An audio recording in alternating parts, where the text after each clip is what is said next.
All right. Well, hello, everyone. I am Misha Safran, creator of the Passing Joy Around the World Podbean podcast, as well as the Coexistence group.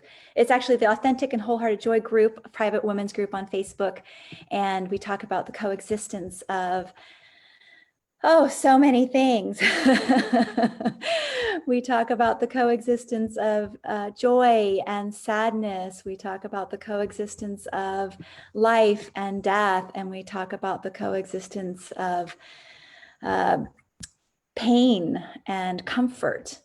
And so I'm delighted to be interviewing today a dear friend of mine and also a coaching cohort, Maria Marathon. Do you use the other name too? Because I had you, how do you No say? worries. No worries, Misha. Not on English in English. Oh, So okay. Okay. So do you say, is it marathon or marathon? marathon. Marathon. Okay. And so we are going to be talking about the coexistence of joy and pain. And we appreciate any thoughts anyone would like to put. If you're a listener on the podcast channel, you can put your thoughts about the coexistence of joy and sadness, comfort and pain, or comfort and discomfort. And then Maria is the founder of Heart Song, a business empowering visionary women, coaches, and healers in creating lives that make their hearts sing so that they can shine their light and embody their gifts and be the change they want to see in the world. Maria is a song catcher, a sound healer, a soulful speaker, yoga teacher, and heart connection coach. And what she doesn't have here in her bio is that she has a beautiful, beautiful voice. And so I'm going to let Maria share a little bit about her journey and her experience in a little bit, but I just want to thank everyone for being here. Thank you, Maria, for accepting this invitation to do this interview with me. I'm excited to have you here this week. So how are you? We'll start with that. How are you? I feel so happy and honored to be here with you, Misha. I love what you are doing, and I think that this subject, joy, is an important one, especially these times when we have challenges in the world and in our lives. Absolutely. It is. It's and sometimes more challenging for some and less for others. But I think that when we have systems in place that can help us remember that there is joy to be felt, then it works. And then there are a lot of people that don't have those systems in place. And so it can feel like a very scary, chaotic mess right now. It is still scary and chaotic, especially here in the United States. However, there can be a balance, right, of the joy and the fear and there's a lot going on. So yeah, I'm delighted you're here too. Thank you. Thank you for being here. So what I would love to do is just spend a moment and have you explain who you are and why is this topic so important to you. And then maybe if you can add a little bit, is the notion or feeling of joy something that you've had to develop, or has it been a part of who you are, your true character? I think that I think actually that joy is a part of our essence, all of our essences, but that then things come in the way for us to feel that essence. When I look at pictures from childhood, I was a very, very happy baby. And I remember being very happy also when I was small. And then I also remember being quite angry as a preteen, like 10 to 12 years old. So by then something had gotten in the way for that innate joy. And if I look at my children when they were small, they were also very, very happy. Like this happiness really came from within. I remember my son when he was meeting new people, he was just exuding this love and joy like, wow, a new friend. Yeah. So that was so natural. And now he's not that, I mean, he's happy, of course, at times, but something comes in the way. So If we could all gain our innocence back. yes, yes. If we all could And just I, wash away all of the stuff that gets involved yeah. and changes our innocence, wouldn't that be Mhm. so beautiful? I think that is a clue. But I also think that just the remembrance Mhm. that this is what I am. I am joy. I am peace. I am innocence. I am love. I am light. And to now and then focus there, because we so easily get distracted, especially now with everything that is happening. We get pulled out of that natural innocence, natural joy, and pulled into different kinds of dramas Mhm. that is not natural actually. Mhm.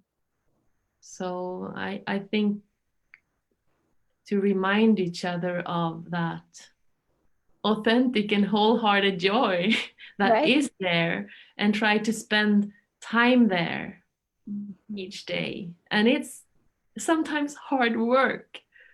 It's a lot. Yeah, definitely hard work, and not just sometimes. It depends on the person, of course, but Yeah. it's a real challenge to dive in. And I think there's some elements that get in the way of people being able to do that, which is there's a sense of guilt.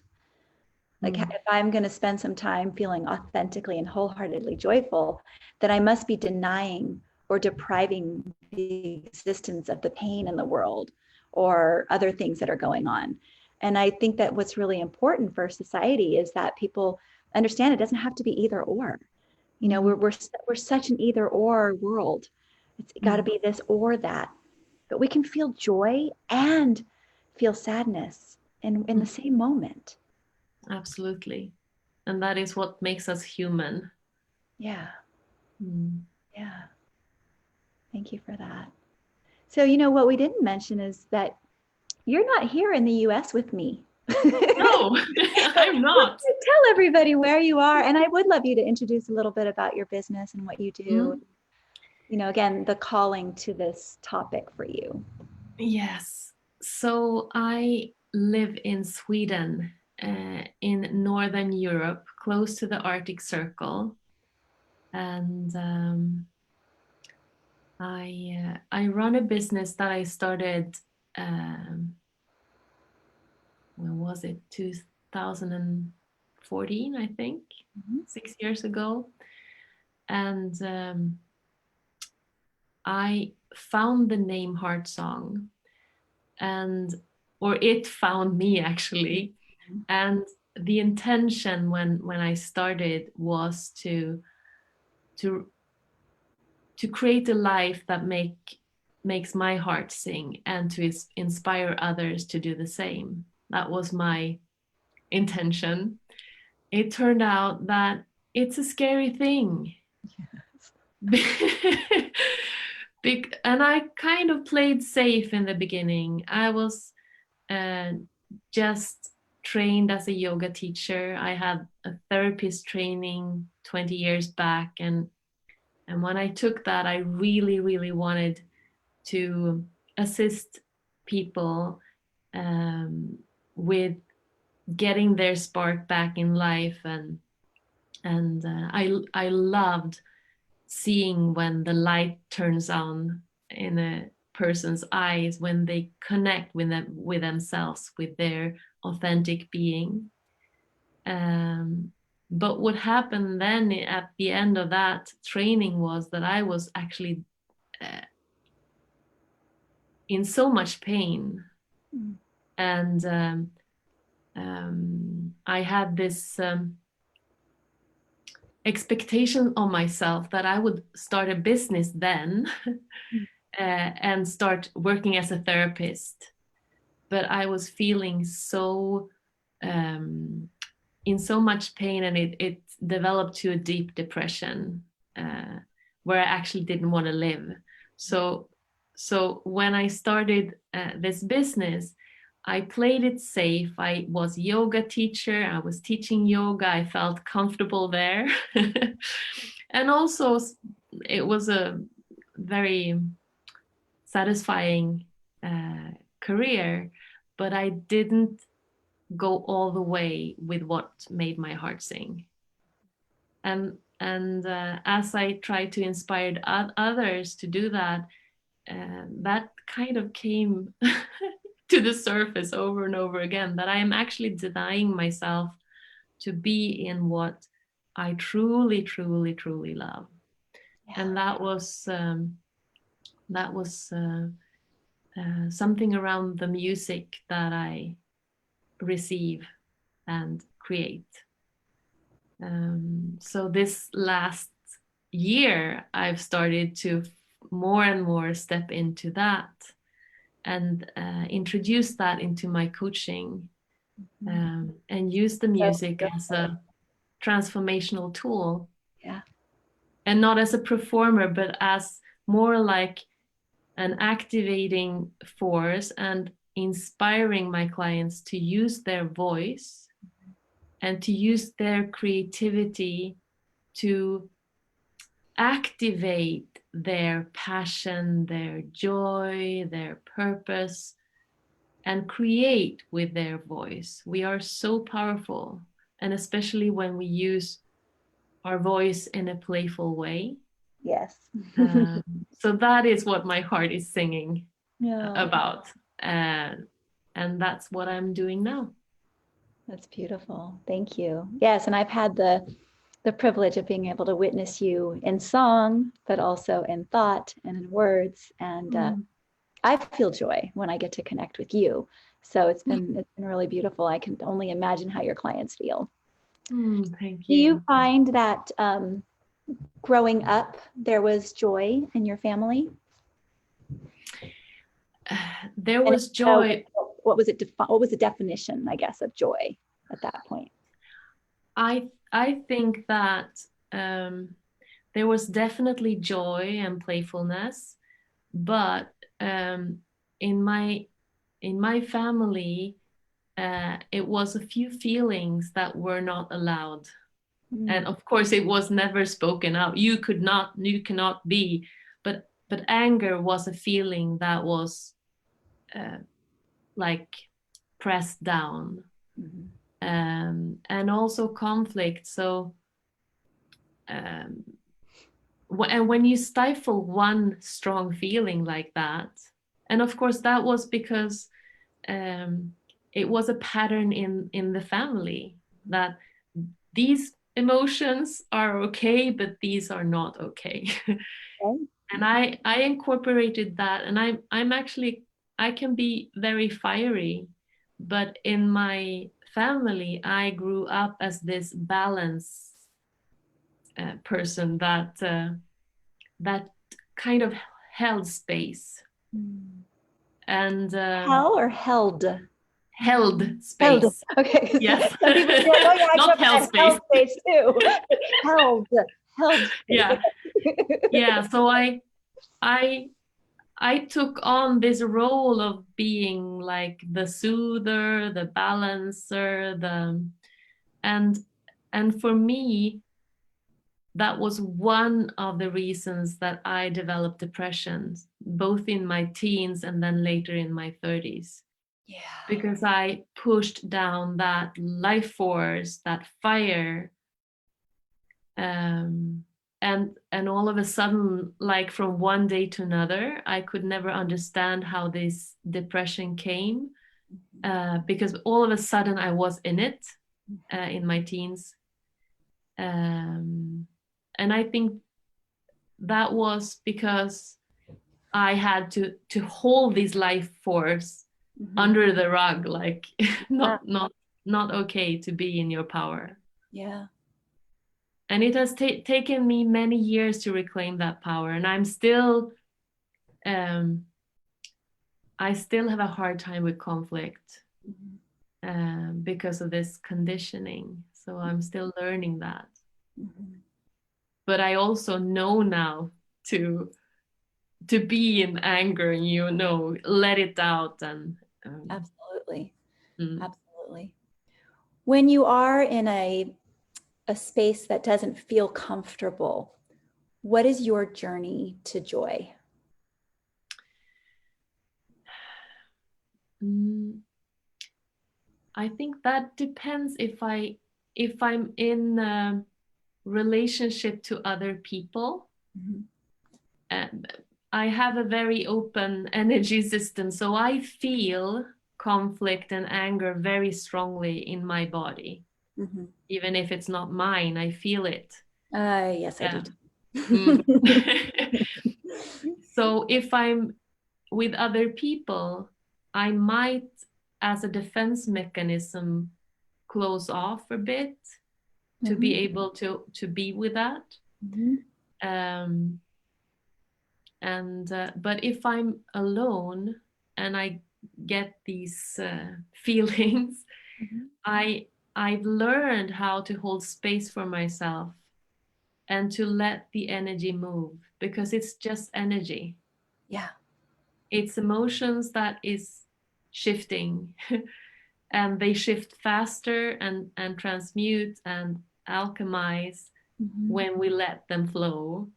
And that's my learning since these experiences of depression, that I need to let them flow. Mhm. It's Mm. really And when important. I do, they become something else, Right. and then the joy is accessible and natural again. Absolutely. Yeah, I Mhm. think what's really important and probably the hardest thing to understand when in the moment is that all our feelings are ever shifting and it's all temporary. Yeah. So while I can be in severe chronic pain, I suffer from chronic pain, I can be experiencing some very intense pain. When I can center myself and close my eyes and breathe, I can remind myself that this will not last at this intensity forever. Mm. Same token, when I'm feeling great joy and love and pleasure, I do have to remind myself from time to time that that also is not going to remain the same forever. Mm-hmm. And to enjoy and embrace rather than to fear or complain or worry that it's going to end, but to be in it. And while I don't like being in the physical or emotional pain, I think what you're saying is really important. And it's actually a theme that has come across almost every single podcast, which is that we need to be aware of it, acknowledge its presence, work through it, not deny it, so that we can move through and get to the other side of where we want to be. Mm. Absolutely. Yeah. And when we say yes to what is, Yeah. then we don't have to suffer. Then we can kind of enjoy the ride, even if the ride is bumpy Yes, very at bumpy. times. Uh, and one other piece I think that I'm learning is to that I am not the joy, I am not the pain, I am the watcher, and I'm that which sees and experiences this.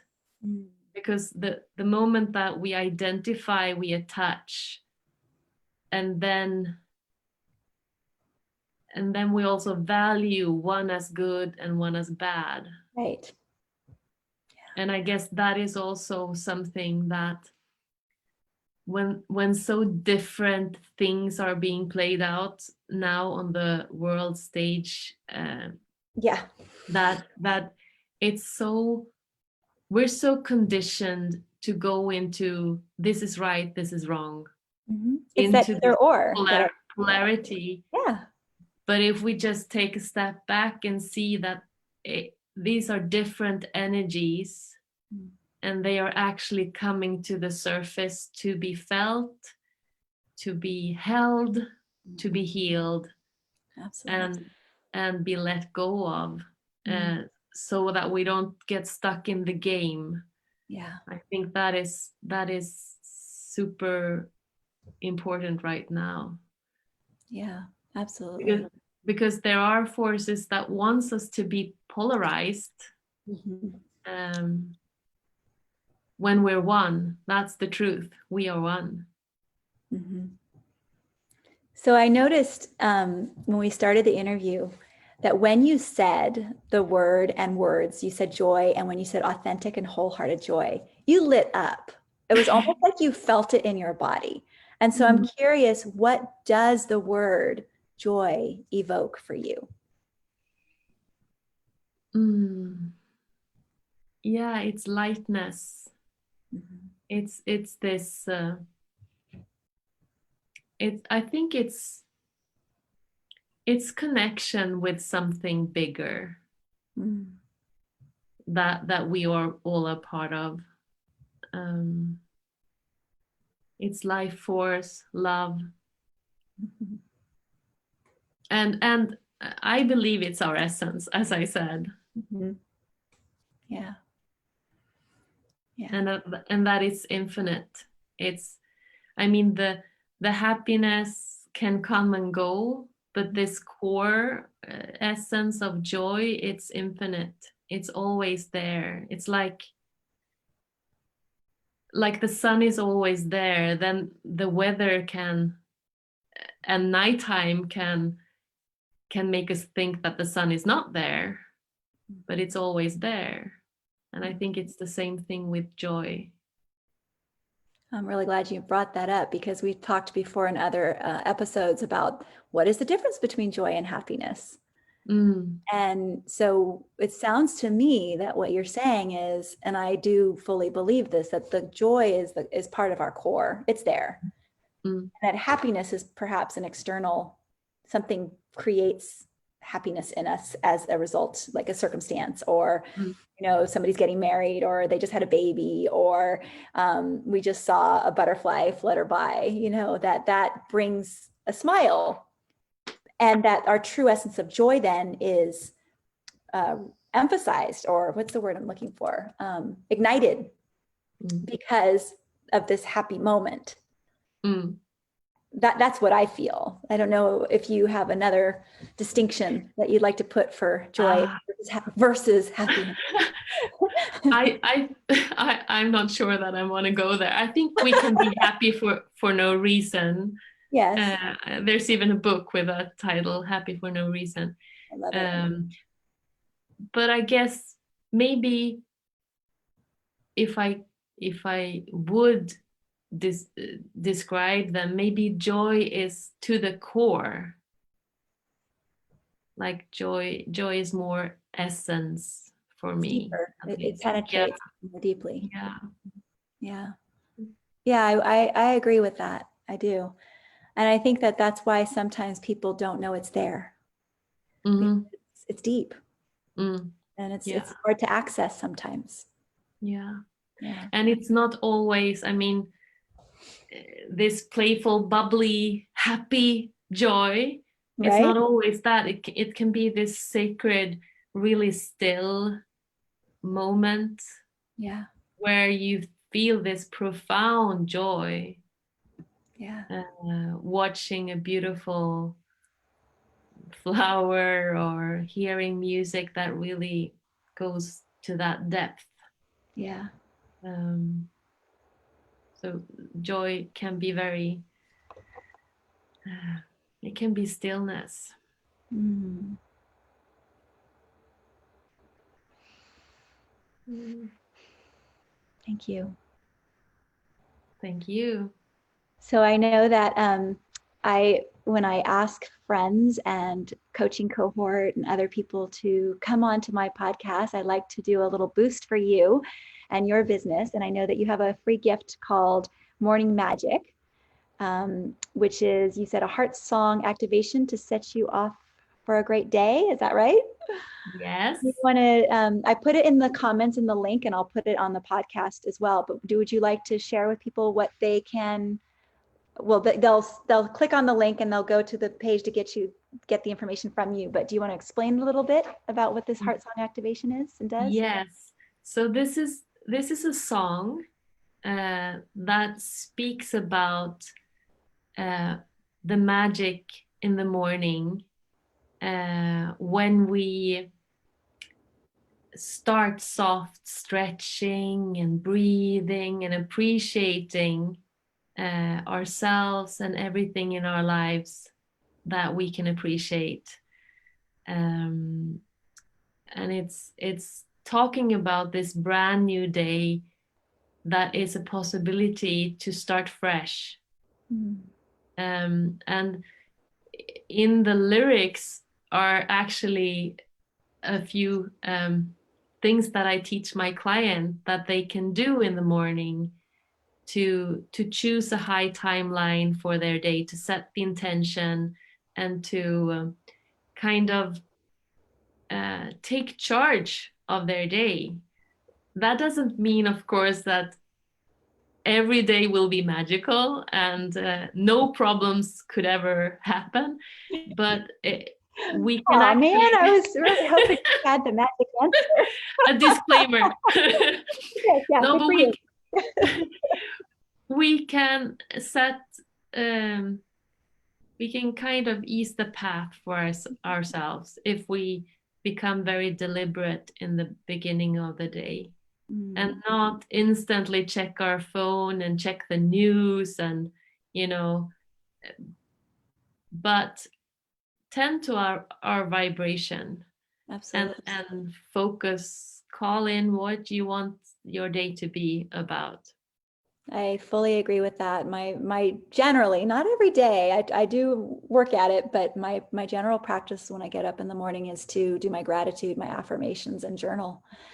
And try Yeah. not to, it's hard sometimes because I can get very detached and distracted, not to look at the phone and not look, go check email real quickly. But Mhm. my general practice is to get up and go straight to doing my gratitude journaling and affirmations. And I find that it really centers me in a Mhm. place of possibility as opposed to negativity. Yeah. Mm. Yeah. Yes. And it also, I mean, those days when I check my emails, because it happens eh, Mhm. early in the morning, I see that I go into this reactive mode where something outside of me decides what action I'm taking. And Interesting. when I say reaction mode, I don't mean that I get all angry, but I Right, kind right. of respond, I react to what has been coming from the outside instead of Mm, coming from the inside and create. yeah. So that's the difference. So this song is just, I mean, I sing it when I need to lift myself up, but I can also sing it when I'm already in joy. Um, and it's reminding me of that I have the power to create my day. Wonderful. So Mm. when they request that from you, it's you singing and you wrote the song as well, correct? Yeah. Yes. And so they will get an MP3, and it's a cappella, no fancy recording, No, your voice but doesn't the need en- fancy recordings. but the energy is there, and then they also get a PDF with the lyrics and also some tangible ideas on how to work with the heart song activation, because they can sing it themselves, they can read the lyrics, and they can move their bodies, and they can use it as a meditation, they can use it and also of course have their own creative ideas on how to Yeah. use it, so that comes with it too. What a beautiful gift. Thank you. I will Thank say you. thank you on behalf of my podcast listeners. I will say thank you on behalf of the beautiful women around the world that are in my private Facebook group, Authentic and Wholehearted Joy. And I thank you on behalf of me. I thank you from me, my heart. I thank you from me. It was lovely, Misha. Yeah, I'm grateful. So I will, is there anything else you want to tell our listeners or viewers before I stop the podcast and the live stream? Mm. Remember that you are joy, that it is your essence, and that it is accessible for you. Yeah, Sometimes it can take some time to get to it, but it is there. It is you. absolutely. Mm. Wonderful. Thank you. All right, so I'm going to thank you again. I'm going to end the podcast recording. I think I can do that without too much technology frustration. Hold on a second. We want to end the live show there. And then I can end the live stream on Facebook. Woohoo!